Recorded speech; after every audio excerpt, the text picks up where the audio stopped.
The Almost Perfect Podcast. Welcome to the Almost Perfect Podcast, a celebration of fuck-ups, failures, and falling flat on your face.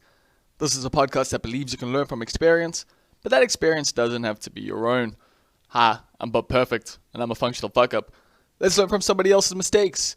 And today we're learning from Matt Knight. Now, Matt Knight is a pastor, and not the kind of pastor that you're thinking of. He probably goes well with a Napolitana sauce, but yeah, not that kind of pasta, my bro. Fuck, that was a terrible joke to kick off this episode, but there are a lot of terrible jokes in this episode. So yeah, it's dad jokes all around because Matt is a recent father. We don't really chat about that much in the podcast, but it's definitely a part of his life at the moment.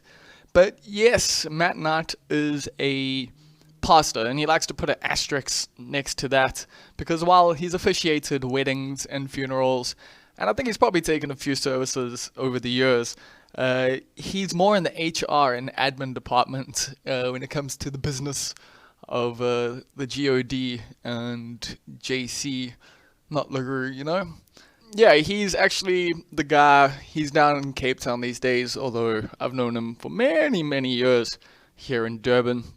But he works with 11 different churches and an NGO that tackles multiple different projects. And he just coordinates a lot of things and helps them help people. And that's why he is on this podcast, because I've got a lot of love and a lot of time for the work that Matt does and for the way he sees the world. And the effects that, the way he sees the world has on the world, which I think are mostly positive, even if we don't necessarily agree on the religious side of things. If you've listened to the podcast for a while, you would know that I am an atheist. At various points in my life, I've been like the super atheist. If you listen to Simi RF's latest podcast, he's got a podcast called Lesser Known Somebodies, and he had Stuart Goldsmith from ComCom Pod, the Comedian's Comedian Pod. If you're a comedian, you probably know that podcast. But yeah, Simi interviewed Stuart, and I asked a question on that podcast because it was podcast inception to the max. And yeah, Simi introduced me as like Bob the atheist, Bob Perfect, the like super atheist, the mad atheist. And that was definitely a part of my vibe for a while. When I started comedy especially, I was the guy, busy swearing God. And these days, I am not that guy at all. Like, I'm still atheist. I still don't believe in God. Well, especially not in the Judeo-Christian God or a personified God. I kind of get the idea of, we're all God. Like, I'm cool with that. Like, I get that. I'm cool with some aspects of that philosophy. But, the whole dude up in the sky thing, not for me. But I've also learned that we all have our own ways of dealing with this world, our own views of this world, our own, we live in our own worlds, genuinely. And it's cool to cross over and share the ideas that we have about both this world and maybe the next one. And we get into that a little bit on this podcast, but in reality, this is a chat about music and art and culture and somewhat how they relate, to religion, or to being in the church and stuff like that. But yeah, it's a chat about the old days, man. A few of these conversations on this podcast have been like that. But Matt and I have known each other for over a decade now. I wasn't too sure. It was weird. I was like, maybe 10 years, maybe like 6 or 7. But then I realized I've been dating my girlfriend for like 6 years now, nearly. And like, that's a whole different period of my life, before that and after that. And like, I've got to like keep remembering that, yeah, when things happen, essentially. Like, being 33 is interesting because you're not really old, but you've had experiences, and you've had enough experiences to forget a lot of them, especially if you smoke as much marijuana as I do. But Matt is an old friend. We've had many interactions over the years. We worked on a number of different projects together. Most of them were short-lived. We had the Man Cave at our Heart Market, which was like a little section where I was selling comic books and had a PlayStation, no, not a PlayStation, an Xbox set up for people to come jam, and Matt would make mixed CDs. We had like a little mixed CD thing, and he would sell cigars, and that was our hot market stand for a little while. We wanted to start a radio station. We got into the beginning stages of that, and then realized, yeah, no, that's quite a task here in Durban. Matt did write for DIY a few times. Durban is Yours, the websites I used to run, and he even DJ'd the launch of Durban is Yours, which was like my attempt to try and get the Christian kids like to come out and be on board with this project. And maybe it helped, maybe it worked. Like, Matt Knight was who I tapped as my Christian influence, I guess, back in the day. Yeah, but we share a lot of common ground in a lot of different aspects, both in just wanting to help, wanting to make the world a better place, and being anti-bigotry, anti-racism. Yeah, it's cool to see us connect on those things, even if we don't necessarily agree on the whole God thing. And that's kind of the vibe, man. That's kind of the point of this podcast, is to show that pastors are people too. And Matt's one of the coolest people. He put me onto a lot of cool music over the years. He shared a lot of cool music with me. He somehow always like knows like the raddest folk or indie kind of stuff, and even with movies and TV shows, he's put me onto some interesting stuff over the years. So he's one of my cultural plugs. Like I don't share that too often with people. I don't let people know who influences me, because I'm meant to be the supreme influencer out here. I'm meant to be the one putting you all onto everything. But occasionally someone else puts me onto things. And over the years, Matt's been that guy. So I guess that's the intro. I guess that tells you who Matt Knight kind of is before he tells you who he is over the next hour or so. I do need to let you know that we've got mugs available. Yes, they are 100 Rand each, almost perfect mugs. You can see what they look like over on our social media or on the Print Room social media, because the Print Room Durban have teamed up with us for these mugs and for future merchandise that we will be creating here at Almost Perfect. I can say we there. Like I say we a lot on this podcast and on our social media, when it's mostly just me, but it's me and it's you and the entire human race. No, it's me and it's you, and it is the Print Room Durban helping us out with our merchandise. So if you need to get merchandise made, go and check them out. Other than that, mugs will be available nationwide, hopefully next week. I have ordered boxes and bubble wrap and everything like that, so I'm just waiting for that to arrive, and then I can start shipping out mugs. You can just hit me up on social media if you'd like one. They are 100 Rand each, and 10 Rand from that will be going to Sasonke. So yeah, slide in the DMs and we can make a plan when it comes to the mugs. Other than that, shout outs to Liverpool. I'm not a football fan in particular. I'll watch it if it's on. I understand the game. I dig it. It's cool, but fuck, getting invested in that narrative is a large portion of your life. And no thank you. But shout outs to, all of you who have been celebrating for the last, I don't know how long now, it's for when I'm recording this, it's been about 12 hours or so since Liverpool won the league. Technically, I mean, apparently there's a slight chance they could lose it, but also apparently that's pretty unlikely. So it's just been fun to watch my friends who have been Liverpool fans for a long time. Like, a lot of my friends are Liverpool fans, like a lot of my close friends. And just to see them finally getting to celebrate this big win after 30 years, it's filled my heart with joy. It's made me feel good. It's made me feel stoked. Like, sports is both the most pointless, frivolous, like, meaningless thing, and the exact opposite. It's also the most meaningful, like, joyous, and I don't know, just unifying thing at the same time. And so it's just wonderful to see those kind of things and those moments, and just the happiness it provides and the banter it provides. And yeah, shout outs to Liverpool, and shout outs to all the Liverpool fans. Things that are making me lose hope with society is leaving my flat. I went outside, and I'm sure a lot of you are seeing the vibe, but people aren't really wearing masks, and if they do, they pull them like down, and it's just a bit stressful, man. Because it doesn't seem like people really give a fuck, and like that makes me lose hope in humanity. You know, it's like one of the simplest things we can do to protect each other. Like, you're not just protecting yourself, you're protecting other people. Like, that's the whole fucking thing, is just wear a mask. Yeah, it's uncomfortable, like a little bit. Maybe try to get a more comfortable mask. Maybe, you know, but you can deal with that. There are people working 8-hour fucking days, maybe even longer, with masks on all day, with, you know, face shields on all day. And you walk outside for 10 fucking minutes to go and get your groceries, and you can't put a mask on.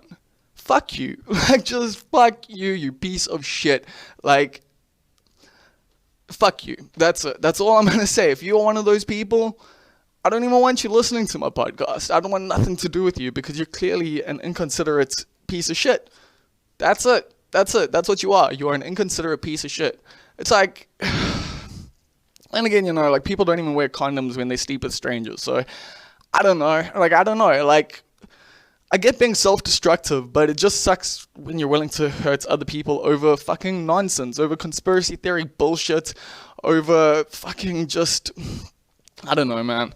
Like, people are so willing to believe ridiculous things under the guise of being skeptical, under the guise of, you know, just, I don't know, man. Like, I get it, people are scared and they don't really know, but like, and they don't trust their government and this and that, but like, come the fuck on. We know how viruses work. We know how these things work. There's like literally like 200 years or so now of medical history and science and data that shows us, hey, if you wash your hands a lot and you wear a mask, your chances of getting viral infections, like especially ones like COVID, lower. Like, that's how it all works. So just do those fucking things, okay? Just do that. You'll probably lower your chances of getting it. You'll lower the chance of everyone else getting it, and we can all be slightly safer. That's it. That's it. Like, there's no fucking guarantees in this world. There's very little chance. You know, we're all gonna die, obviously, and there's 6 million ways to die. Choose one, all of that. But can we try and not choose COVID as the way that we all want to die? Can we try and just choose a better death? Maybe. I don't know, because some of you seem to want to choose to die in a hospital bed, or to see other people around you dying, you know, coughing up their fucking lungs in, you know, hospitals and not being able to see their friends or family. And like, yeah, cool. Sorry. Like, sorry for the somewhat depressing vibes here, but it is just really frustrating, and there's so much going on, man. Like, I'm not even gonna really get into it, but if you're a part of the wrestling community online or the comedy community online, you'll see a lot of stories going around at the moment that are disturbing, to say the least. So yeah, there's a lot of terrible fucking bullshit going on at the moment, and a lot of people just willfully being silly. And try not to be one of those people. That's, I know I'm just a comedian, podcaster, music journalist type, with very few people who actually, you know, listen to me or give a fuck about what I have to say. But, you know, if there's any of you who do, and you're not wearing a mask, unless you really have a medical condition that prevents you from doing so, please just do that. Please. Cool. Got it? Get it? Got it? Good. So yeah, that's, I guess, the introduction to the show. Just needs to shout out some people. We got patrons over at patreon.com/almostperfect. That is a way that you can support this podcast. Maybe buying a mug isn't enough for you, or maybe you just appreciate that this comes out almost every single week. It's the Almost Perfect podcast. We've also got Almost Live that's broadcast on Tuesdays at 7 o'clock. That is on YouTube and Facebook. And I've also got the Almost Perfect .co.za. It's a website that I launched last week where I'm just going to be writing. It's to share this podcast, to share Almost Live, and then also to share music, art, and culture that I love in various different ways. One of those ways is top 5 lists, and the other one is a check this out section, and you can go check those out for yourself whenever you want. Just almostperfect.co.za. But there is also the patreon.com/almostperfect, where we've got a whole host of people who are supporting the podcast at the moment. And obviously, I'm incredibly grateful for that, especially at this time. Things are difficult for me. Like, I'm not going to lie to you. It's difficult for all of us. A lot of people are losing work. I've lost a lot of work, especially on stage, and also some writing stuff as well. Some publications that I write for aren't taking submissions because they don't have money. So, things have hit me hard, and it's been really, really, really cool that, people have actually been bumping up some of their donations, and that's on, is it donations? It's subscriptions. It's like, I say donations because I feel like this is a charity, but it's not. It's work, and it's work that I'm grateful that some of you pay for, and the rest of you don't need to. That's how socialism works, people.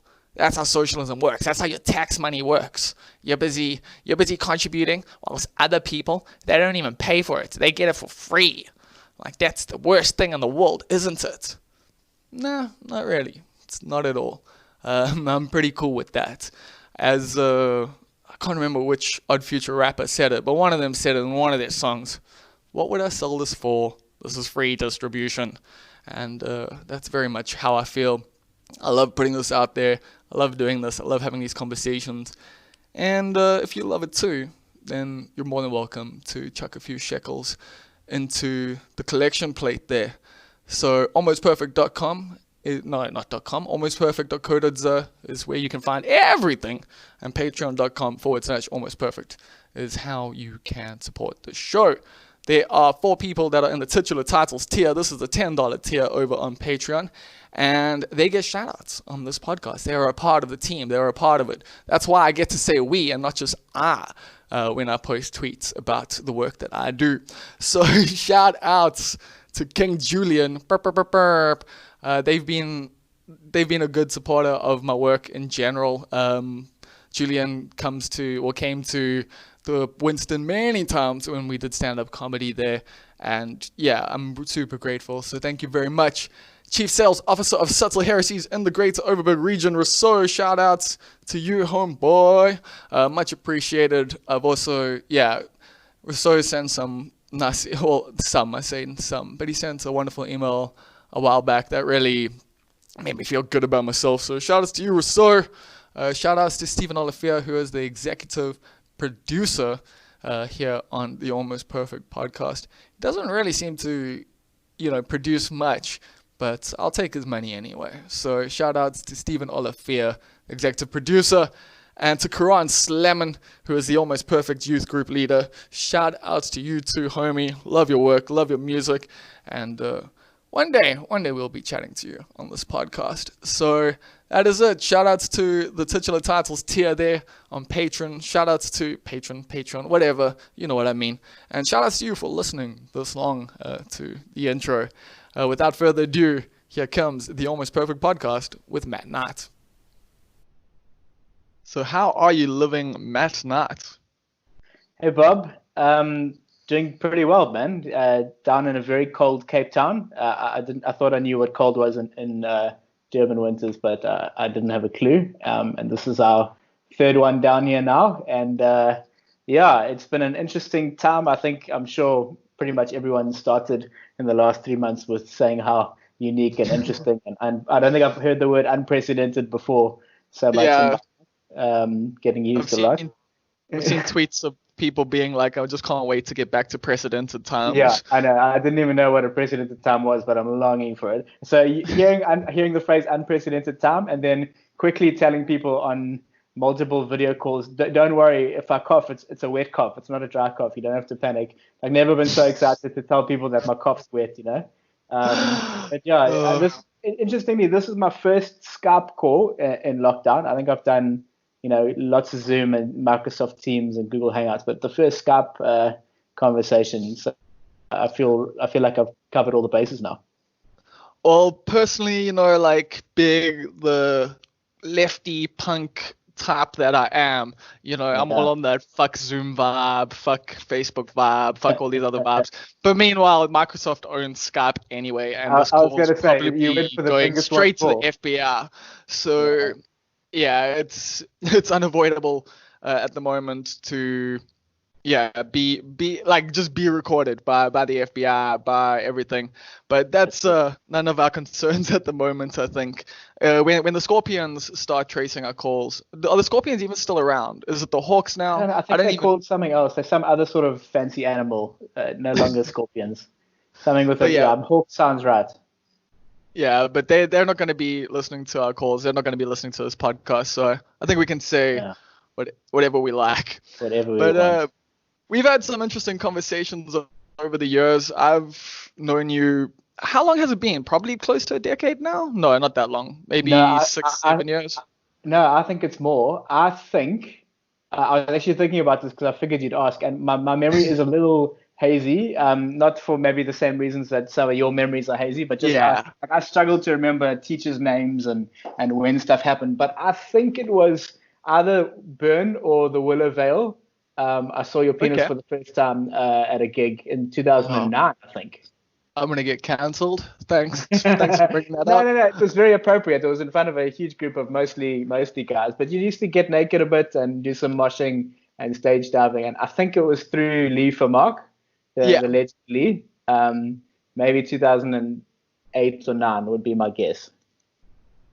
Damn. Wow. Okay. I didn't think it was... I didn't even know it was that long ago, man. Like, it's been... But that's the thing. Durban's history is long and storied. And there's many different types of people, obviously, that came together in the music scene. One thing I think people might be surprised about is, with me being, Bob the Super Atheist, is that you are a pastor. And you used to come out to all these music events and... not preach or anything like that. I think people are going to get the wrong idea about how I just introduced that. Maybe just DJing a little bit, but not preaching, Yeah, exactly. Like, you were just a part of the scene back in the day, and it was cool that we would cross over and interact. Like, I love that about, like, the music scenes, because I know in the hardcore scene, we had, like, the big, like, crossover with, like, Christian hardcore being a big part of the Durban scene. But you were more into, like, indie and folk and that sort of thing? Yeah, and still am. I think that would be my, like, if what's my musical taste, it would be in that kind of probably folk up front, and then like indie, vibey, some soul, and then the love for like as much local stuff as possible, because I think that was another thing that we connected over a bit, is just wanting to see creatives in Durban and South Africa doing well and being supported and all that stuff, and trying to hustle to make that happen a bit in different ways. But yeah, I was kind of wondering, when I'm stoked to be on the pod and chatting. We've been mates for a while and I've always enjoyed our catch-ups. But I was wondering who'd made a mistake, if I was going to regret it or if you were going to regret it. So let's chat and see. Hopefully no one. But I kind of saw that I listened to your pod and I saw that you had Madge on. Was it last week? And then me. So I don't know if you like working your way up to the Pope or what's happening. what the long game is here. But I'm stoked to be chatting, man. I think you're a good dude. I think we have way more in common than not. So I'm stoked to be chatting.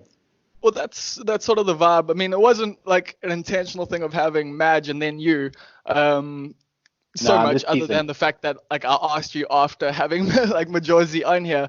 But it is like partially because like, I've been re-evaluating my idea of God, not necessarily in terms of Judeo-Christian vibes, but just in terms of what that is for everyone else, not just myself, and how it's interpreted in a lot of different ways and various things like that. So yeah, you're someone who is in the business of God, and so that makes sense to chat to you a bit about it, because that's also the thing. We've literally always spoken about music. We've always chatted about the scene, creativity, and that.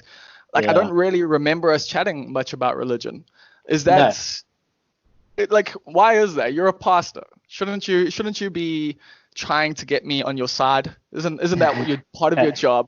So interestingly, it's always a little bit of an asterisk next to the word pastor. I don't mind it because I think when people think of that, maybe they think of TD weddings and Jakes. funerals. Yeah, okay, maybe not the TD Jakes thing, but in the Durban context, like if I think enough people would have come to maybe a wedding that I was officiating, or sadly a funeral or whatever, or if you popped into Olive Tree back in the day, Yeah. between like 2008 and 2017, I would have been there. I would just explain that my job, which sounds a bit weird, is not actually a pastor. I like to do administrative communication, HR stuff, but for churches since pretty much 2002.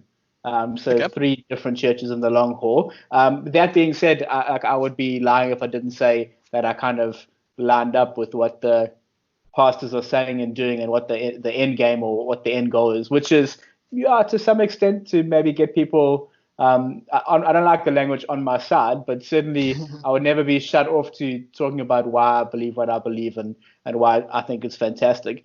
But also, I think where we've maybe overlapped a whole lot is not just in music and the scene, but like I think I see in you like a real desire to see people treated well, included rather than excluded, kind of not feeling, prejudiced or bigoted against, feeling like connected to good other people. And so there is a whole lot more that's, maybe facilitated by the music and creative scene in Durban. And I hope we'll talk about that a bunch more as well. But there's not a lot of common ground in like the, people are dignified, people are worthy of love and connection. And how do we do that? We'd probably disagree on the medium to get there. Me going, Yeah. I think Jesus and God is the absolute best way to answer all of those things. How do I get connected? How do I find meaning? How do I get loved?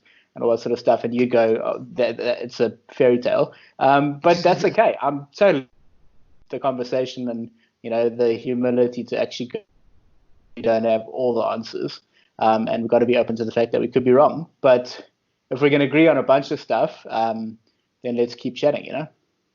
Yeah, I mean that is the thing for me, is I do see a lot of good within religion. Like I've wavered when it comes to like the atheism thing, and it's because of influences and stuff. Like when I was a bit younger, and I mean for me personally, like I was Christian for a while, and then I was atheist, then I was Christian, and then I was atheist again. And Okay. when I became atheist again, it was, I had a lot of anger towards the church, and I felt like I was lied to in that. And then you had people like Richard Dawkins and Christopher Hitchens saying a lot of stuff that like I resonated with, but Yeah. a lot of it's hateful, and a lot of it's just ignorant. A lot of it is, while they're compelling arguments, they negate the realities of other people's lived experiences a lot of the time. And I've learned to appreciate the fact that everyone views this world differently. Literally every single person in this world has a different view of how it works, how everything exists, how it all matters, why it all matters, if it all matters. And like those questions, while they're important on a personal level and on a level to the world with regards to obviously the more dangerous sides of things, the more problematic sides that religions can have, then that's where we need to address things and argue and bring stuff up in the public sphere and have conversations about it. But I think in general, like, people can believe in what they want to believe. That's their thing. Like for me personally, like it's up to you to decide how you want to live in this world, what you see as true, what you see as untrue. And so yeah, like I've definitely learned that God is something personal to everyone, whether you're an atheist or not. It's still a personal topic to you. It's still a personal thing. And I've just grown, like, as I said, like before I was a bit more dismissive of it and would have been like, oh, it's all fairy tales and this and that. And that was probably a lot of my own anger at believing in some of the stuff and like taking some of it literally when it's not meant to be taken literally at all. And then feeling like a fool for stuff like that. So yeah, that's why now I do feel like I'm in a way more accepting place of all of it. And I just want, and like you say, like, we connect on the things that I think matter. And that's the thing that I think religion sometimes can show people. And there's so many religious, projects out there that are so good for the community and so good for society as a whole. Like I look at the Dennis Hurley Center here in Durban, and while they're a super Christian organization, the work that they do with the homeless is incredible, and I will 100% support it. Even though I'm a secularist, I will support them 100% because I think the end result of what they're doing is good. Yeah, we can agree on enough stuff to kind of maybe not bury the hatchet, but like let's talk about that over a beer or a cup of coffee. And in the meantime, we can all agree that homelessness, treating people who've been treated badly properly, taking care of like women and kids who've been abused. We can all agree on that stuff, like taking care of your city, taking care of your neighbor, helping people who need help, like the poor, the widow, the orphan. No one's going. Or, no one who's healthy in any of their beliefs is going, we shouldn't do that. So how do we kind of figure out how we band together on that stuff? And then we can, talk about the theoretical things a bit later, Yeah. And so have you found music has been one of the ways that, that has come about, that you've been able to cross over and connect with people and find people who, might not necessarily believe in the same stuff as you, but are on a similar wavelength? Yeah, I think so. I think so. Music for sure, and then anything that's kind of in the so betterment of your city that you live in. Music and creativity would be kind of the two things. So like there was some, when Instagram was still photos and not videos, we had some cool stuff going on there with a few mates that was just trying to profile South African photographers anonymously. I don't know if you know about it. It was the Visco South Africa page back in the day where we got pretty big. I think we had like 23,000 followers and about 300 or 250, 300,000 hashtags. That was purely... Yeah. just to. But the point is that no one kind of knew who we were because we just, did it anonymously. But the whole point there was to feature initially great Durban photographers, but then great South African photographers that people might not know about, taking photos of their city. And so, I mean, at one point I know we were trying to get a community radio station going for the creators in Durban. We were involved a little bit at Unit 11 together and just trying to bring people together multiple times a week around creativity and art and music and stuff. I think a bit of Durban is your stuff, which we overlapped on. And so the point is like, how do we make the city run better, work better, and a little bit more creative? So in the music we play and listen to and the art that we're showing and all that sort of stuff, that's kind of my, I guess, passionate angle. Someone else might be passionate about training entrepreneurs or helping take out unemployment problems or whatever it may be. But that was kind of my area of passion for the city that I was living in and that I loved a whole lot and wanted to kind of, help make 1% better if I could. How did you actually get into, the music and creative scene? Like when was your first gig? Sure. So in Durban, it was, again, hazy memory. I think somewhere around 2004, 2005, Splashy. We had like Sanosha and Deluxe and then the Delphi's Tones, like the other side of it. And it was the best Splashy I'd been to. And there was like this vibe in the air with South African music that, I don't know, it just felt like things were like a little bit different, and we may not agree on whether all of the bands were good, but it was like Super Hot Joy had released some. Deluxe was good. Yeah, Black Jacks had released like an amazing album. 340 mil, Super Hot Joy. Some Fuzzy Gish gigs were happening, I think, then or a little bit later, and it just felt like there was this amazing like rising tide, and then also it's like the post Tweak era essentially, like the post Finkelsteins, the copying everything from America phase, and it was a bit more, it was a bit more like creative.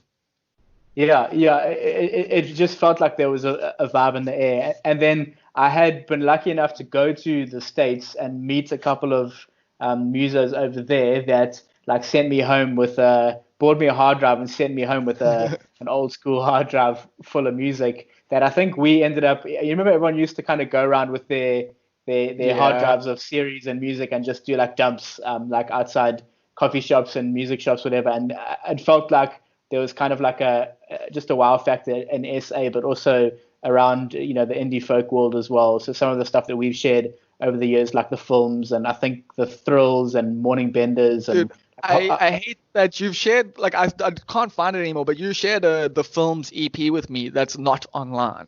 Dude, you cannot get it. It's like it was a bootlegged album that was their kind of dry run for the studio thing, which ended up being okay. That's the thing. I thought that EP was better than what they released. Like I hear like some of the songs that like actually made it to release, and I was like, no, the other version was better, and I can't find those versions. But that's just raw and sick and fantastic, But that is what like sharing music back in the day was like. It was like, I know that like we've all, like, anyone in their 30s now that like loved music back in the day had their hard drive with their music on, and you would take it to your friend's house, and you would, I don't know, personally I had folders that I would never share, like, with everyone. Like some of them like you had to earn those folders, but you had your public folder where it was like, take all of this, totally. And I know some musicians are like, fuck you, but that led to me eventually buying albums and buying merch and supporting various bands over the years. So I think we wouldn't have it even known. We wouldn't, like, that's the thing. Piracy, I think, has helped music in a lot of ways and media in a lot of ways. Obviously it's hurt in some ways, but it hasn't hurt anywhere near as much as record labels have. So totally. And I think it felt like a bit more of the, I don't know, semi-independent. So like, was it Napster or the website that first started doing it, where guys could like independently load their stuff up, and it Napster, felt like LimeWire. And so I mean, like you said, the stuff that we ended up liking, I would order CDs from overseas and go to way more local gigs and buy the merch and support. But you wanted to kind of hear it and experience it together first, and then play it on the playlist when you get asked to make a playlist for the venue that you're at, or when you're DJing a little bit. And so it felt like, I mean, maybe we, took a few cups of tea and sandwiches away from some struggling musicians in Durban, and I would be very sorry for that. But it felt like we were actually going, hey, look at how much cool stuff there is to share, and building a little bit of momentum and support. So hopefully it was more that than the bad side of it, Yeah. And what was DJing like for you? Because you've mentioned it a couple times now. You've gotten behind the decks. I remember Unity 11, you were DJ. I remember you actually DJ'd the Durban Is Yours launch. So that's right. Yeah, that was who is Gogo Bronco, eh? And then Gogo Bronco, Ryan, and Fuego. DJ Fuego. Yeah. I remember. I think he said to me, I've got most of the bases covered, but if you could get like the Coca-Cola buying, Christian guys, then we could double our attendance, so we can try and just go a little bit wider. So I mean, look, like I never really wanted to ever be on the stage or be limelight stuff, but I had a whole lot of vinyl that I picked up in the States. There was this family in Virginia who were just really like super generous and rad, and they used to go away once a year as a family and fly me to the States to house sit their house that didn't need house sitting, and then like pay me. So like they were just like a really like kind, well-off family, and so I did that 4 or 5 times in a 5-year period, and every time I would just like take their Jeep that they'd give me the keys to and go raid like the Washington DC and New York and Boston record stores for like indie and folk stuff, which I've still, I've sold a bunch of it over the years when I needed to, but I've still got probably, 70 or 80 of those records sitting in my record player. And back then there was kind of like at a Unit 11, it was kind of like it would be fun to have somebody playing some modern stuff off of vinyl. Fuego took care of the old school stuff, and I did a little bit more the indie stuff. So if I remember right, I don't remember dates, but I think opening up with Harlem Shakes. Strictly Game. Strictly Game, yeah. So yeah, I mean, it didn't happen that many times, probably maybe 10 or 15 times, mostly at Unit 11. But it was just that thing of like, I love what's happening. I'd love to share it with people, and I'd love Durban to kind of be like Durban scene and the bands that are getting booked and visiting, and that to kind of go up a bit, Yeah, I remember you also used to make like mix CDs and give them out. I know you contributed to quite a few of the cafes in Durban, right? Yes, Like that's right. I know because like I would hear music at like various cafes that I was working at and be like, there's no way that like someone here like has put this together. Like there's no way this is a Matt Night mix. And I Oh, would that's ask cool. and be like, is this a Matt Night mix? And they'd be like, yep. That Yeah, happened like the Factory that's cool. Cafe, like yeah, That's and right. there were a few other places. Factory and Bean Green there as Yeah. well. Savior Cafe when they started going, I think had a little playlist. But yeah, it was like it kind of felt like everything was tied together a bit. So you had Dan and the Haruki guys doing a bit of like design visual stuff, and then some of my mates were musos and in the photography scene as well, making some videos, owning coffee shops or meeting up at coffee shops. And so I mean, Durban never feels like a massive place, even though it is. But somehow all of those things were kind of happening together. Like I think in the same year that you was Devon as yours, 2010 or 2011. I think it was 2011. Yeah, like and almost within a month of each other, like through the church. So we've always been involved in like some non-profit charitable stuff at the same time. You don't just want to be talking theoretically, but 'Cause you getting were like stuck into you yeah. yeah, you were with Olive Tree Church, right? That's right, yeah. And so we started a thing called We Are Durban, which was basically going, hey, there are so many fantastic charities and non-profits in KZN. All of them have an amazing vision and heart to help people. What they kind of lack is like the structure and support to go, here's how funding can be transparent, here's how our systems can really serve. And so by kind of starting this thing, we were able to serve, I think it was like 1,800 nonprofits in Durban, all to be a little bit better at what they were doing. So, if all your soup kitchens are running as well as they can, and all your like women's shelters and all your, orphanages and all your education and job readiness training are running to the best of their ability, everyone's better off for it. And but it just struck me that I think we were chatting and you told me about Durban is yours, and I told you about We Are Durban, and just that kind of that similarity in name from very different angles, but going, we care about this place that we live in. We want it to be a little bit better, and so it kind of just felt like there was a little bit of synergy from our very first conversations and hanging out, and so yeah, it was cool to see a bit of the overlap. Yeah, I mean, I think I've become a bit more cynical about the Durban creative scene over the years, but It's hard not to be. Yeah, but I definitely still I feel more passionately now about actually like helping in other spaces, like, and spending my Yeah. time and energy on actually, yeah, like helping things on the ground. Whereas like this platform, the websites and those sorts of things are like, my it's no longer just about putting a light on Durban stuff and helping Durban creatives, and that's what Durban is yours was. This is Yes. more just shining a light on all the things that I love, Things the that are various almost different. perfect. Yeah. Yeah. I mean, that's the thing that like it is about that. It's about things not quite being right. It's about the people who aren't the what you see like on TV, the perfect people. It's Sure. the people who are trying. It's the people who are doing things and not necessarily getting it right, but getting it close. And that's what I enjoy in life. Those are the stories that I like to hear. Yeah. And That's great, man. yeah, and that's the thing. I think like with you, it's I've always seen that side of you. You're someone who's always just strived to make things better. You might not necessarily be doing it on a grand stage or have like that's the thing. You're not TD Jakes. You're Hmm. not doing these grand things. You're just in my mind, like the meek shall inherit the earth kind of thing. Like you're somewhat a prime example of that. You're just a humble, chilled guy who likes to make a difference.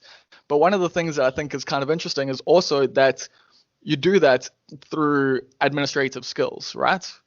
Like Yeah. that's one of your big skills. Because I remember when you were trying to like do the radio station thing.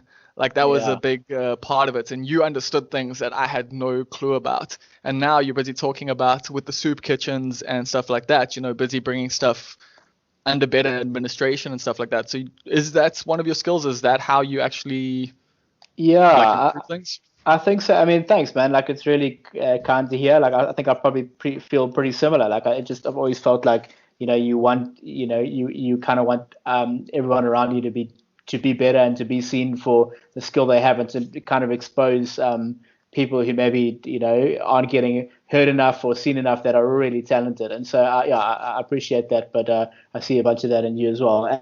Yeah, I think that if I could say this, I feel like I'm probably at most things like I cap out at a 6 out of 10. Like that's my skill set in any one area is like a jack of some trades. But in the 6 out of 10 things that I feel like I can do like as well as most people through experience and stuff is one. It's like if you got a cool vision, I feel like I'm the guy to help you get organized in a way that's going to get you there. So administration and systems. I feel like I'm going to help creatively maybe communicate in simple, sticky language, like why are we trying to do what we do?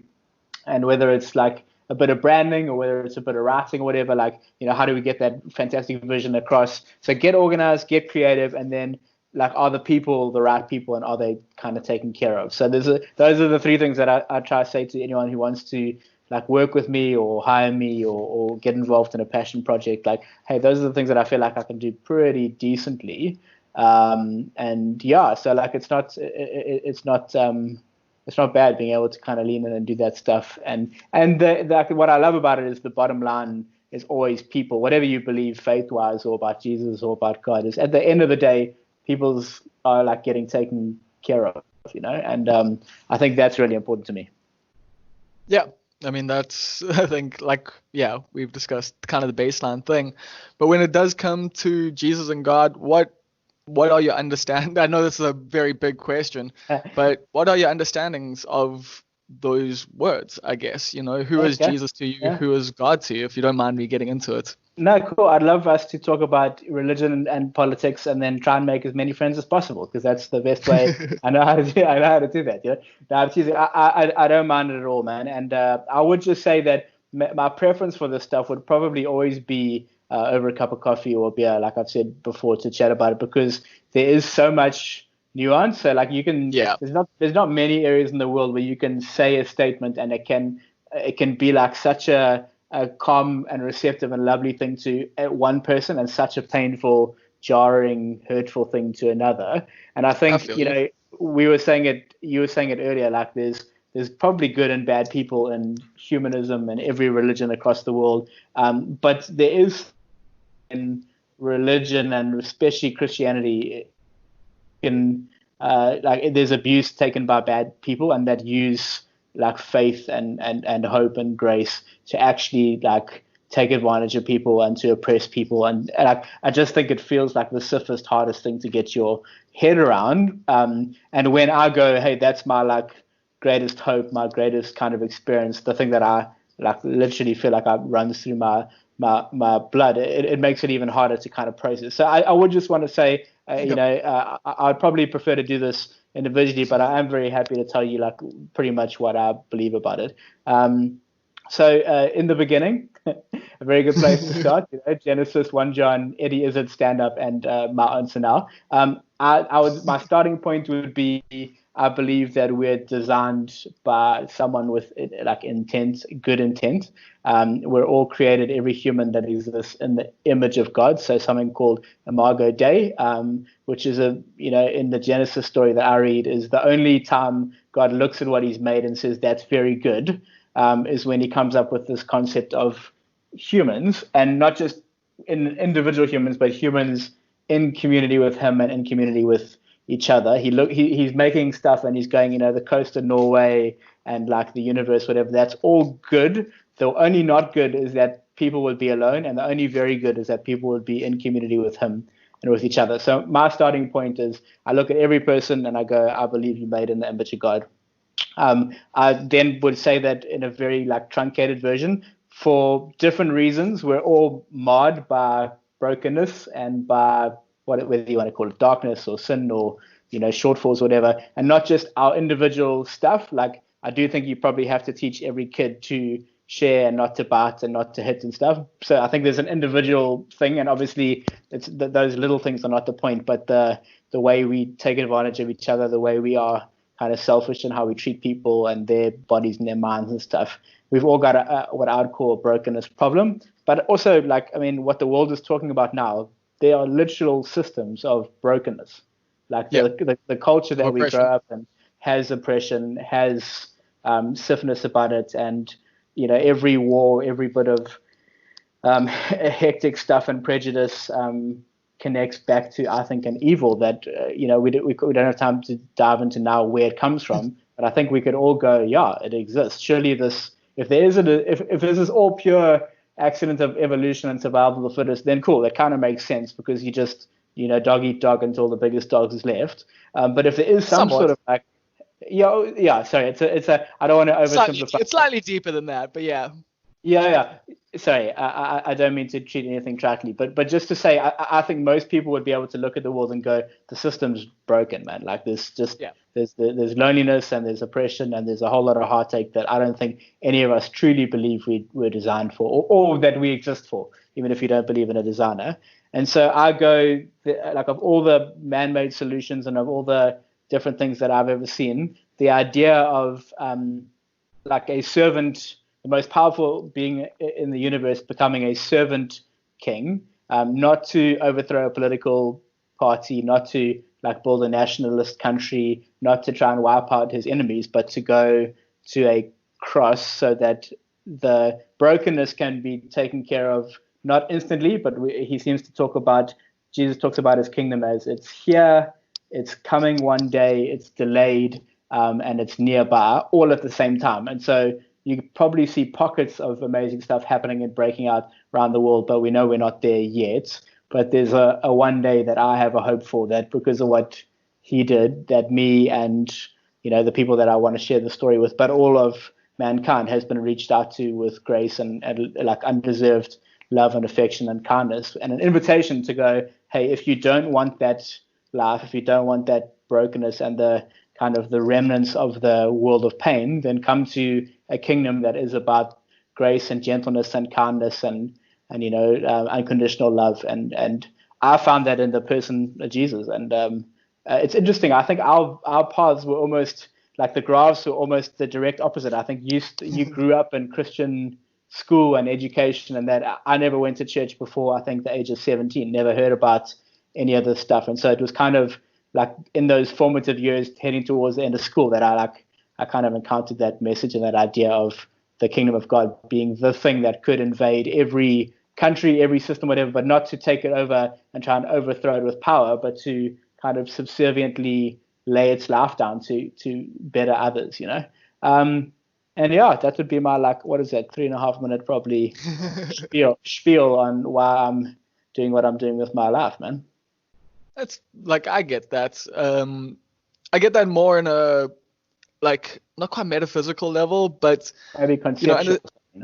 Yeah, like understanding Jesus as like being love and God as being love has definitely like helped shift my mindset a lot of the time when it comes to these things. And like, yeah, because that's where I think it overlaps in all the various different religions, and not just religions, philosophies. And because like when I hear you talking about some of the stuff, like, the good and the evil, like it does remind me of the Tao a little bit. Well, my understanding of it when it comes to, yin and yang. And yes, for sure. But even though the Judeo-Christian stuff kind of takes it more into actual being, God is a person. Being. Hey, that's the idea, whether you believe it or not. The preposition is that it's a person who can tell you what, like, if you want to know what God's like, you can look at Jesus. That's the theory, Yeah, whereas on the other side, it's more just that God is everything. It is being. Like, yes. That is, yeah. So that's, I do just find it kind of interesting that there are so many different ideas and interpretations, and that, someone can feel like you do, and then someone can feel kind of similarly, but be, Muslim or be on any number of different or humanist wavelengths. or agnostic or yeah. So how do you reconcile that? Like, I know you. Well, yeah, I'll just let you answer the question. So how do I reconcile that a bunch of the religions seem to be saying a similar thing in a different way? Yeah, and like you've picked this one in particular as the one that you're going. For sure, I think it would probably be the right thing to say that in terms of my 6 out of 10 skill set, being the academic able to explain the stuff would be more like the 3 out of 10 thing. But what I would say is if anyone's interested in it, there's a dude that I really respect and admire called Ravi Zacharias, who actually just passed away a couple of weeks ago, who does this phenomenal bit of work with a highly respectful, highly gentle tone of going amongst other gods, and what does it mean that most religions and worldviews seem to have the same thing. But I would probably say, tongue in cheek, that if a bunch of religions are kind of saying a similar thing, maybe it means that one of them is true. In the whole elephant analogy, someone can see the whole elephant. I just feel a bit uncomfortable going in an hour chat with someone who I dig and respect. I've got the elephant and no one else does. Yeah. But I think I've got the elephant. I would be lying if I didn't say that. And that's. I don't think it's a. I hope it's not an arrogance that I've come to the end of my learning conversations with people of multi-faith, multi-background, all that sort of stuff, because I feel like it's a great sign of maturity to be going, I don't know a whole lot of stuff and I want to learn a whole lot of stuff. And I think the best way to do that is to treat people well and keep talking and keep learning. So I would hope it wouldn't be that. But I think it's hard to get away from my personal lived experience of what it's meant and what I've seen, Christ do in a bunch of lives around me, and how just real it feels in terms of satisfying not just my mind's curiosity, but I would say some of my heart stuff, some of my will stuff, and some of those kind of big, 3 a.m. lurking questions. It's just the more I talk to people in different worldviews and different experiences, the more I get encouraged and excited about what I believe, and not in I'm right, you're wrong way, but in a flip. There's so much that just makes sense and resonates here with me, But I do think it would be doing people a bit of a disservice to go, here's why you need it in my 5-minute spiel, just believe what I believe. But I would definitely say that there's an invitation to come chat a bit more, Fair enough, man. I don't know. I don't really know where to go now, because these are big questions, and I want to ask you a little question now, and I don't know what that little question is. Actually, I get that. How has people's idea of you in the church been with regards to your secularness in a lot of ways? You're friends with me, Louis de Villiers, Leva Mark, people who have been known to not lead the most Christian lives, essentially.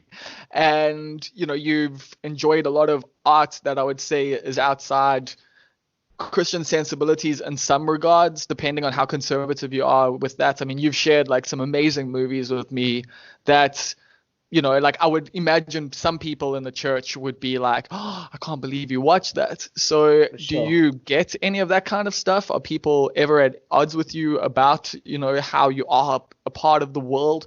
Or, that's a are good question. People most on the side?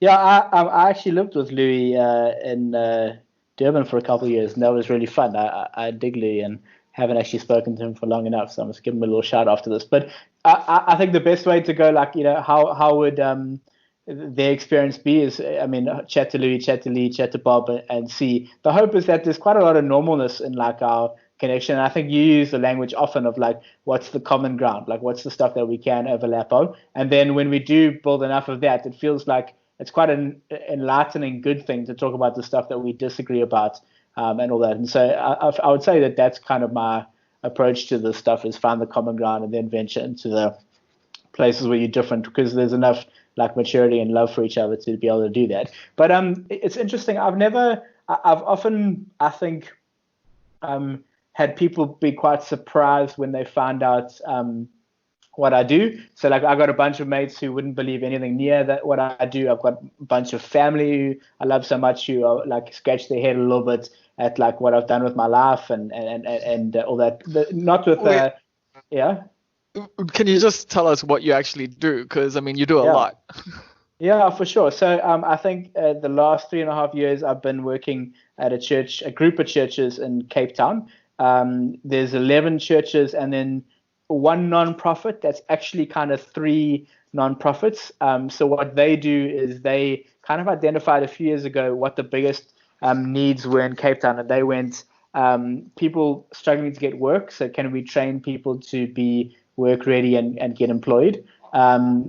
Education is a real problem across racial and historic apartheid lines, and what can we actually do about that stuff? Because the people, if you're born in the wrong area, your kind of postcode is determining the school you go to, and it's determining so much of your future. And then one step back from that is people in similar situations are in those first 1,000 days of life, so from conception to 2 years old, are really like, there's the gaps and inequality and the brokenness in South Africa are most, I think, observable when you look at about 2 years old, the difference in 2 kids because of access to parents, access to nutrition, basic building blocks of health and life and love and safety. If they're not there, by the time they get to school in grade R or in grade 1, the gap is so big that the teachers are like, we're ever going to close this. And so Common Good, it's called, looked at these 3 areas and went, if we could make one big difference in the city of Cape Town, or 3 big differences, it would be in those areas. How do we help families who are pregnant in those first 1,000 days? How do we help school-going kids get a great education, and how do we help train people for unemployment? And so our the group of churches and this nonprofit have rather than all of them kind of doing all their admin and all their communication and all their staffing and stuff separately, they do it in one place, citywide team. So rather than having to have 11 bookkeepers doing the books and graphic designers making the poster, we just got one in the middle that does it, or a couple in the middle, and I run that. So again, that administration, communication, looking after people, kind of all 3 of those things feel like they get flexed there. And the end result is trying to help people in 11 different geographies, from like suburb of Langa down to the South Peninsula, Fishhook, up to Tableview, and then from the City Bowl out to Durbanville. So it's like, probably all within an hour of each other, but the idea of like a close geographic spiritual home, and then hands on the ground actually doing the stuff that we think God would want us to do if he exists. So why do you think people wouldn't believe that's what you do? Why wouldn't they? Sorry, say that again. Like you're saying just now, like people around you. Yeah. So, well, generally, if you say to someone, like if I meet one of Christy's school friends or someone at a wedding, and they're like, "So what's your job?" And I say, "No, I work for a church," and they're kind of like, if they don't have the frame of reference, they'll probably go, "So like, are you a reverend or you're a vicar or whatever?" And so the explanation takes like 5 minutes to backtrack and go, "Well, actually, if you want to talk in corporate terms, I'm in like HR, logistics, and project management." And they're like, "But why would a church need that or want that?" So that's why I chuckle and say it's not exactly like the quickest explanation in the world. Because if I said to you I was in like, a general manager role for I don't know, whatever. My best friend works for Lillette's in Durban. So if I was like, I'm the general manager for Lillette's, it's pretty easy for you to connect that dot. But when I go like I do that stuff for a group of churches, people like, you can see they don't always have a frame of reference, Yeah, I get that. You've done a lot of weddings and, as you say, funerals as well. What got you into doing that, into officiating? Yeah, so I think I did a few weddings before I got married, which is now 7 years ago. And you were there, invited me, by the way. Yeah. You're like, I've had like, people I grew up with not invite me to their weddings, and you invited me, so I felt very special and very like, No, like that's not rough. Like, like I'm taking the person away, but like I'm just Okay. saying, like I do appreciate, like yeah, that you invited me to your wedding, man. It was a really, really great day, and it was really, yeah, it was a wonderful wedding. It was a very special, like just it was cool because it was like yeah, me, Louis, Lee in the back smoking, like all Yeah, the church people are there, and like yeah. yeah, it was a wonderful experience. Oh, thanks, dude. It was good to have you there, man. I'm stoked you can make it. Yeah, I think so. Working for churches as long as I did, Christy, who's my wife, and I used to run a pre-marriage course, which is basically, it was open to anyone in the church, but also pretty much anyone who was getting married that wanted to like get a few basic building blocks. Because I think it's a lot of thing. It's a thing a lot of people like feel like they're naturally going to go into without ever really maybe asking the question, what's it like, or like how do you kind of start off on a good foot. And so we used to invite anyone who wanted to come, and the basic building blocks were like, how do you communicate with each other, how do you do conflict well, like how do you support and love each other, how are you going to do your calendar, how are you going to do your finances together, and how are you going to like treat your mates and your family, because you've all got like this normal way that you grew up, and you think it's normal, and then you get married and you realize that you're not normal, and that you try to figure out a whole new way of doing stuff with someone who's not like super different to you, no matter how great they are and you are, like you're so different. And so 3 years of doing that, you meet a lot of people who then are getting married. Wait, And did you obviously and did you and Christy do that before you guys got married? no, we did it Oh, from the year we got married. okay. The weddings I did before that were like kind of mates and family and whatever. And then I ended up, she's from that time, from when we got married, the next 3 years, I think I did like 20 weddings a year. Was Just it was it because. like an advert? Was your wedding an advert for everyone? No. It was more that like you go to one wedding and you do a half decent job, and then suddenly everyone's like, oh, it's like a young dude who's not wearing a dog collar, which always seems to be the thing that like can freak people out. He's not wearing a Yeah, dog collar and robe. He talks cracking kind of jokes. normally, makes some jokes, and he's over in 12 minutes. Like they sang their vows 12 minutes in. That sounds amazing. And so again, you do something at 6 out of 10, you get a reputation, and then people start inviting you. And so I think like it was friends of friends, and then people who did that course together and all that. And then yeah, ended up doing a lot of those until we moved to Cape Town, and then no one knows you, and so I've had like a glorious gap of like doing 6 in the last 3 years, 4 of which were back in Durban. So it was nice to get my Saturdays back. I'm not gonna lie. Oh man, that's Yeah. I wonder if like yeah, many pastors feel that way about Sunday mornings, and like maybe like I know a lot of people wanted churches back open like with Corona, but I'm sure some were like, oh, I can sleep Oh, in on a that Sunday. glorious lion, man. Yeah, totally. Exactly. But you never know. Although they cheekily usually, I think, take either a Friday or a Monday. So they have, it's not exactly the same, because there is something glorious about a Sunday, yeah, and getting to lie in and not have to do much. But yeah, man, that's how we got into weddings. And yeah. How did you? I mean, we can take it all the way back.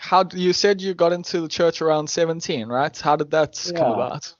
So, like I said, my folks would probably still scratch their head a bit and go, "Hey, we're not sure." Probably somewhere in the like curious agnostic kind of range. My dad was the one of the editors for the Mercury and KZN, so a Oh, cool. journalist and then editor for a long time. And so, I mean, we've had cool chats about all this stuff, because we obviously dig each other. And now with his first little grandson on the way, we on the video calls regularly. Not on the way, he arrived 7 weeks ago. And so, yeah, he once said to me, or we were talking, and he was like, seeing the worst of the world's headlines and the worst of humanity, because it's what kind of sells papers, for his 45 years or whatever, I think it jars you a little bit. And so they Yeah. never really were into church stuff and all that. And then it was actually through a group of mates in high school. I kind of got bullied a little bit in high school and ended up changing groups of mates a couple of times. And I won't dive too much into the details of why, but it was kind of for standing up, even, this is before faith stuff, just standing up for some things that I felt was right. Sounds relatable. Yeah. Again, another thing that we probably shared a bit, but I wasn't at a Christian school. I was at a big, Well, anonymous well, that's the thing. public I went school. to I went to the Christian school after, like, so I found God pretty much because of the same stuff. Like, I was being bullied at Glenwood, and I Yeah, and eventually at prep. left there. Well, no, at Glenwood High. Oh, right. Okay, so did you change in high school? Yeah, I Okay. changed in standard 8. Like, I left Glenwood and then went to Sycamore Christian Academy, which Yeah. was also a somewhat regrettable decision at this point. I definitely Yeah. don't recommend ACE schooling because No. of a lot of different things, but I do, recommend homeschooling if you can do it. Yeah, I mean, Like, I don't think we would send our kid or kids to a Christian school at all. I don't think it teaches you what you need to get taught. So if the thing is like a fantastic infiltrating kingdom that comes out of like an identity, you want to like be involved and be in circles of people that don't believe what you believe to kind of connect and love them. And so like going back to your question of why would you be involved in stuff that's so obviously not church, I think that would be one of the motivators. It's not. I mean, hopefully it doesn't it's not feel a like sneaky thing. the door-to-door pamphlet drop. Like I think there's like a mutual like a respect and like a genuine care there. But I do think like I want to be around people who don't believe what I believe for the rest of my life. That's just something that's in me. So anyway, at school that happened, and I kind of floated out a real solid group of mates for about a year and a half, and then in grade 11 met a bunch of dudes who were in matric that all happened to be in a church thing, and basically just went along because there was something to do on a Friday night. Back when Friday night youth group was a big thing. And There was some a still on blonde girl there. Wednesdays. Yeah, exactly. Home cell on Wednesdays. There was a blonde girl there Yeah, called pretty Lisa. That was similar the story for primary me. reason. And then just in the midst of all that, sitting at the back and wanting to go to play foosball and McDonald's afterwards, and that something kind of just like resonated hard and made a lot of sense. And I was going to go study a BCom the next year after finishing school, which my dad was stoked on. Because initially I was like, should I also do journalism? And he's like, no, don't. And then I was going to go, do some business stuff with that entrepreneurial edge, and then ended up doing like an internship for a church where I was like the sound dude and the video dude and the audio guy, which is how I got into like my love for music and sound mixing and bands and all that sort of stuff. And then, pretty much outside of like a year and a half in the UK where I was a manny, I've been working for churches ever since. Oh, damn. And you didn't land up studying. I did a little bit of correspondence stuff. I got, on my 60% thing, I got about 2/3 of a BCom, which I like to bring out every now and Nice. then. But I like Christie's the that. qualified one. Literally 6 out of 10. Yeah, exactly. 2/3. I mean, I've got more than half of it, so surely I have the degree. And It's a Christie, 50% pass, so that's it. I worked too hard, man. I should have stopped at 51% of the modules. But she's a special needs teacher, which is one of the reasons we moved to Cape Town for a cool opportunity for her here. But so she's the qualified one, and I ride her coattails a little bit. but you do still, like, I know you to be quite someone who consumes a lot of media. I take it you read quite a lot as well. Yeah, I read a lot of books. Last year I read about 50, which was a standard year. Dig a bunch of creative movies and funny series. I think in our top, we were having a banter on Twitter about our top 5 American comedies the other day. There's a lot of overlap there. Yeah. I think that, I don't know, just to know how the world thinks and how people think probably makes you able to connect with dudes and people well, and understand their worldview. Because I think I want to understand where people are at and how they think, what makes them laugh, so that we've got more connection points. Yeah, I kind of did bring it up earlier, and we didn't really get into it properly. But how do people in the church respond to that? Like you Sorry. being into that sort of stuff. I think I started saying, with weddings, whatever, people are surprised, like, oh, cool, like you work for a church. I wouldn't have expected that. And I think probably the churches that I'm at would be quite full of people that think similarly to the way I do. It's not every church, but I think it's a bunch of the churches that I've been at and the people I'm involved at also think that there's this whole world going on, and the idea is not to be like the old monk way or the bomb shelter mentality of how do we get the heck out of here because we're surrounded by terrible people. And it's also not the mirror thing, which I think a bunch of churches do, which is how do we be exactly like culture, but how do we be in the culture, loving it for what it is, being good citizens in our city, and good neighbors, but at the same time very proud of the kind of message and hope that we feel like we've got. And so that's some very like religious traditional Christians would maybe scowl at it a little bit, and some people who've got no church or Christian worldview would scratch their head and not understand why why Kurt Vonnegut's your favorite author, or why you watch some of the series that you do. But for the most part, I found it's most people just kind of nod along when they get to talk to you about it for a while. Why is Kurt Vonnegut your favorite author? Because you actually gave me a copy of Slaughterhouse-Five many years ago, and you did. And ever since then, I've now got a whole collection of Kurt Vonnegut books, and I've read about half of them. So what have you got, by the way? Cats in the Cradle. What else is up there? Galapagos, and Breakfast of Champions. Okay, Breakfast of Champions. There's just very few people who can turn a phrase like he can. I think it's weird because you read him now, where he was in the early days of tech and sci-fi. He was kind of walking about some stuff and pontificating on where the world could go.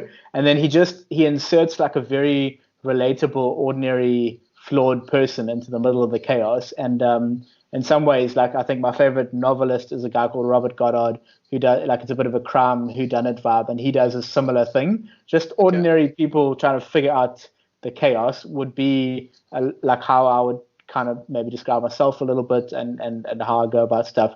And one of the first things I read of his was Dead-Eyed Dick, which remains one of my favorite books. I read Dead-Eyed Dick and Catch-22 by Joseph Heller at the same time. And they two of my, to this day, like favorite books. And then probably so anyway, again, like utter chaos of war in Catch-22, and normal people just trying to stay sane or accepting their insanity and what's going on around them. I don't know. There's something in humor and wit and interest, whatever, that it makes my brain and my heart a little bit better, and then it like scratches that curiosity to go find out more. It's like good music, hearing it, like reading a good author or watching a good series. Like it just does something that, I don't know, inspires me to go and learn stuff and grow a little bit as a human, Yeah, it helps. Like I find Vonnegut, helps to highlight the madness of the world, but then also give you hope within that madness, and just allow you, like with the humor, allow you to laugh at the most absurd things. And that's it, exactly it. In a weird way, like Vonnegut like gives a similar thing, like I guess then in some ways the Bible, like in terms of just like giving you this thing of here's how the world is. It may seem insane, but here's some sort of calming presence, maybe. I mean, I can, I think, see that a whole lot. I don't know if you've read his memoirs. It's called A Man Without a Country, which is very, very worth borrowing or getting or whatever and reading. I'll get it from the archives.org. Hopefully it'll be in there. Yeah, totally. And I think like what you said, so there's this chaos all around us. It's probably not what we expected, but there's a glimmer of hope. It's not a fool's hope. It's like a tangible, real something that you can maybe hang your hat on, and ordinary people get to find it and experience it. And it's definitely not all like rainbows and butterflies, right? So there's always some sadness that goes with it, kind of thing. So I think that's one thing. But then he talks about the difference between like, so he's a pure humanist, as far as I can tell. He would go, there's not much beyond this world. But his thing of like downplaying nationalism and upplaying, like whether you call it Ubuntu or whether you call it the human spirit or like the collective connection, or whether you call it like the kingdom of God, like I think he was scratching on that same itch that I think I kind of experienced, and so I resonate with him on that as well. And so that's why I think he stayed as one of my favorite. And Terry Pratchett, like again, humor and normality in like a weird universe. The absurdity, like, yeah. Yeah. I mean, I how think much that's it's I think like that's life, where we you know? connect a lot. Like, cause same, like I've got more literally sitting on my back table here that I'm gonna read as soon as I'm. It's the best Terry Done. Pratchett book by far, man. Yeah, I read it years ago and then I found it in a secondhand store the other day. So I'm currently reading Zen and the Art of Motorcycle Maintenance. But Okay. yeah, I think that's going to be next. But I think that is actually also largely where we connect, is using art and culture to try and make sense of the world, and then letting Sure. that art and culture, guide us a lot of the time. I mean, for you, Yeah. like, I know it's a bit of a different way to see it, but to me, like religion is also, art and culture in its own way. Like it's Yeah. there's very much a lot of art to religion, and there's art to philosophy and everything like that as well, and religion and philosophy crossover. But I'm trying to figure out what I was actually trying to say there. Yeah, it's like, Yeah. it's just I mean, the maybe I could say absurdity like of the world and trying to be yeah. good, like, seem to Yeah. be the thing we connect on in a lot of ways. Yeah, I'd agree with that. And like I think there can be kind of dryness and trying to be like right or superior in every worldview and in every bit of like literature and all that. And I think that's what puts me and puts us off. Whereas this little bit of an ingrained humility plus curiosity plus creativity. And I think I jump at that, and I think you seem to jump at that stuff as well. And it's kind of it's a beautiful mess, hey? Like it's a flawed Yeah. way of going about stuff that I don't know. For me, just I can't for a moment pretend like life's all like easy and things are all together. Like it's we're a mess of people trying to figure out the world and not hurt anyone, but actually help. And yeah, so like I agree. Arts and literature and for me faith, like all nudge me towards that stuff. Would you ever consider getting into stand-up comedy? Has that ever been something you've wanted to do? Because there are a lot of similarities, obviously, between being a pastor, not necessarily the kind of pastor you are, although you do like weddings and stuff like that. And public So speaking, yeah, for sure. yeah, has it ever been something you've considered, and do you consider It, it to be similar jobs? It has, it definitely has. So there's probably a whole lot of similarities. Like you're always hoping for more people to turn up than actually turn up. You're hoping more people are going to put money in the tin than actually put money in the tin. And in your worst moments, you feel very exposed up there. But then like there's that connection where something hits home, and like people start to shift in their chair, the energy resets, and all that sort of stuff. And there's like a connection around what's hopefully true and what's hopefully like maybe a bit vulnerable and stuff. And so I think preaching and stand-up comedy I learn a lot from, like, I don't actually watch a whole lot of stand-up comedy. I like clever situational comedy more naturally. So both British and American, like if it's witty. Have you seen Simon Amstell stand-up comedy though? Because I know you're a fan. I have seen, so I like Simon Amstell stand-up comedy. I love Simon Amstell on like the Buzzcock years. And I would take that. Like I don't know why I would take that setup a little bit more. And in some ways, it's a bit more authentic and a bit less scripted and all that. And I think that there's something in there. But I mean, Eddie Izzard's probably the one guy who I can go, he's my absolute favorite. I've watched his stuff over and over again. And I try to learn a lot of the skills of holding attention, using humor at the right moments to not just get a laugh, but to make a great point, right? Yeah. So, like that whole Dan Pink thing, that book of why right-brainers will rule the world. I think his book's called A Whole New Mind or whatever. And he's like, you've got to move. It's so good, man. It's like he talks about how you've got to move. It can't just be function. You've got to design stuff, and it can't just be fact. You've got to weave in story, and it can't just be like information. You've got to have meaning, and it can't just be elements. You've got to have a symphony. And so he just talks about like how when you actually help people cross over in their brains, and so telling stories, like getting a few laughs, being a little bit vulnerable up on stage, which I know stand-up comedy is it's like folk music with just you and a guitar. It's very vulnerable, like you're exposed, right? But sorry, yes, there's a lot of similarities. I did think about doing a couple of sets, because I mean I've probably emceed like, I don't know, maybe 100 21st and birthdays and weddings and stuff like that. You've probably got more gigs than I have in terms of that. Yeah, but no one's ever pays me, bro. I just, I get a free piece of cake and some overcooked roast beef. Oh, but, you don't even get offered like the free booze because people think you're like too nice. I'll take a whiskey or a beer any day of the week, But yeah, so I think honestly, I dislike being, so even with preaching and that, I dislike being on stage probably a little bit too much to do it. But maybe I think like ad hoc chatting to a group of mates or doing like emceeing from time to time is probably a little bit more in the sweet spot because it's not the main thing. So you're always segueing to someone else to come up to do the dad speech or the best man speech or the dance or whatever. And so I think I feel a little bit more comfortable in that. But I definitely will do it once in my life. That's like I'll try it once.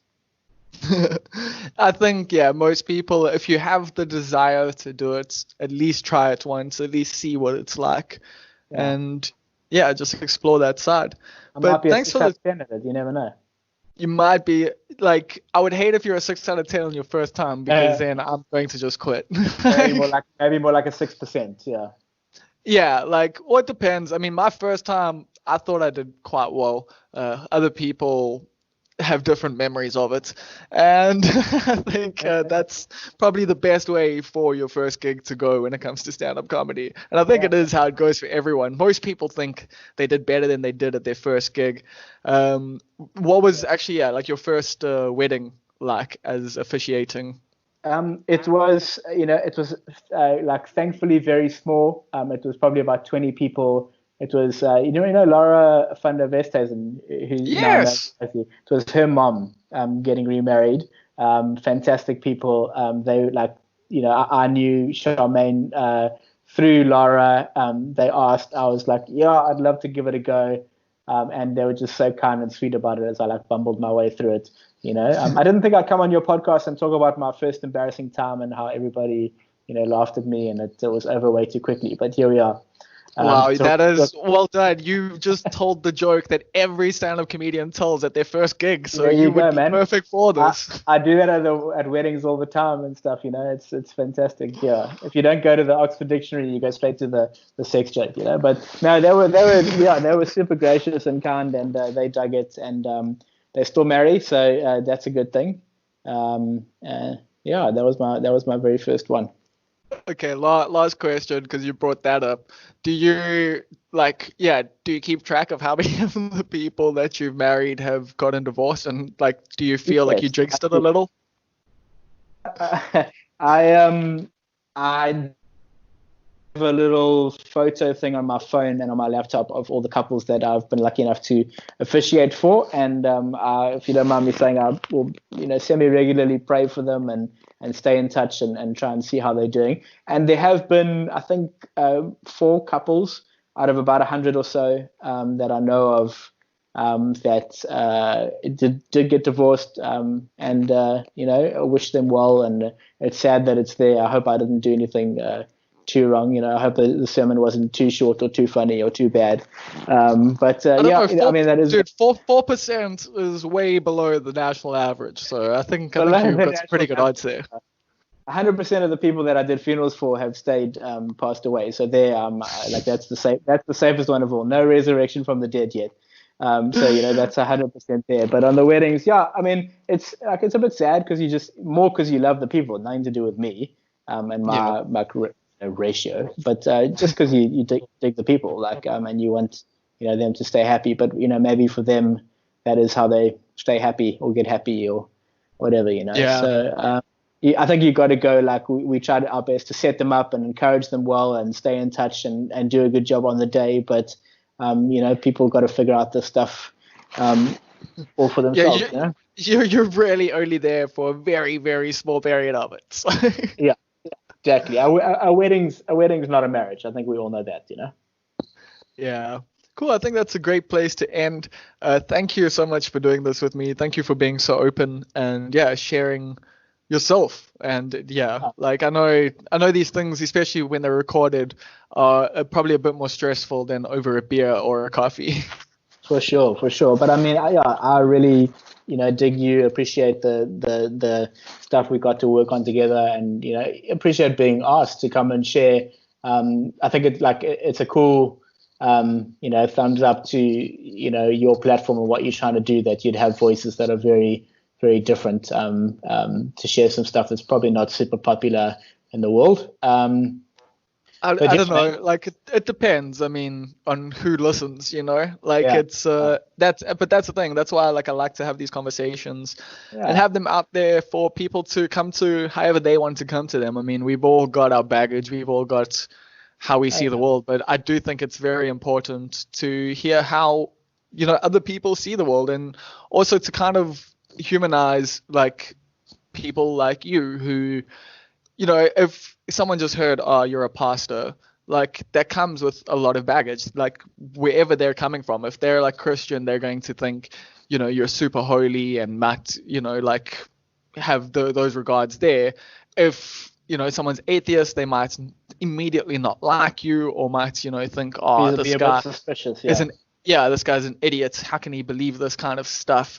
So that's the thing. Obviously, people are going to come with their own baggage, but hopefully by talking about things, by showing people that your pastors are people too, in a lot of cases. I mean, like in other cases, you do have your scam artists, you do have your people who are doing damage. And yes, we need to call those people out. And I'm sure, that's stuff within your environment that you guys have to deal with yourselves. So that's the thing. To me, it's important to try and talk to people who I respect and whose stories I want to get out there, and who I've learned a lot from you, bro. That's the thing. That's the honest truth. Likewise, bro. Likewise. So I just wanted to try and share that with other people.